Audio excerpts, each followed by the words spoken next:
राधे महाराज जी। महाराज जी, क्या प्रभु के प्रसन्न होने पर हमें गुरुदेव की प्राप्ति होती है या फिर हमें खुद ही गुरुदेव की खोज करनी पड़ती है? दोनों दोनों।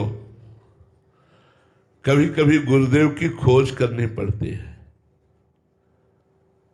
हृदय में विकलता जब गुरुदेव की जगती है वो भगवान की कृपा से होती है, और कभी कभी गुरुदेव की खोज करनी पड़ती है।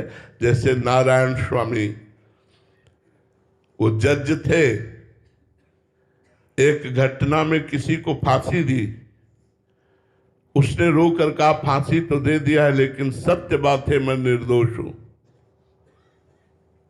तो उन्होंने 5 मिनट ध्यानस्थ हो गए और भगवान का ध्यान करते हुए कहा, यदि सत्य सच्चिदानंद प्रभु आप हैं तो आप मुझे अनुभव कराइए निर्दोष है या दोषी, क्योंकि मैं इसे फांसी की सजा दे रहा हूं।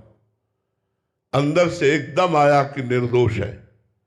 उन्होंने डेट बढ़ा दी, जानकारियां एकत्रित की और उसको मुक्त कर दिया। बस उसी दिन से इस्तीफा दे दिया और हरिद्वार में गुरु की खोज के लिए गए। अब जिस संत से कहते कि मैं जज हूं, मेरे पास इतना वैभव है, मैं शिष्य बनना चाहता हूं, तो तुरंत बिना किसी प्रश्न के कह देते गंगा स्नान करके आओ और आप आज ही शिष्य बन जाओ। वो निकल जाते और लौट के नहीं आते।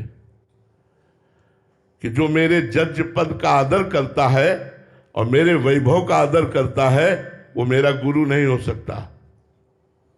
घूमे, उनको उनकी भावना के अनुसार गुरु नहीं मिले। अब इतनी प्रबल इच्छा थी गुरु प्राप्ति की कि वो एकांत में पुकारे, हे भगवान, यदि मुझे गुरुदेव की प्राप्ति नहीं होती तो मैं अपने शरीर को छोड़ता हूं। उत्तराखंड के एक शिखर पर पर्वत के चढ़ के और जे ही कूदने को ही पीछे से पकड़ लिया और कहा नारायण नारायण नारायण। पीछे मुड़े देखा संत, बोले तुम्हें गुरु चाहिए, जाओ नारायण नारायण नारायण जपो। बस अंतर ध्यान हो गए। एक टाट की लंगोटी और एक टाट ऐसे लगाते थे और हर समय नारायण नारायण नारायण जपते थे। इतना नाम जप किया कि पूज्य भाई जी से हनुमान प्रसाद पोद्दार जी और राधा बाबा जब थे तब उनके पास गए। उन्होंने जहां भी उनके नली, एक नली रखते थे, ऐसे रख दो तो वहीं से सुनाई देता था नारायण नारायण नारायण। नस नाड़ियों से नारायण नारायण निकलने लगा था।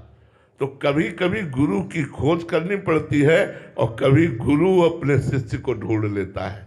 दोनों बातें पाई जाती है।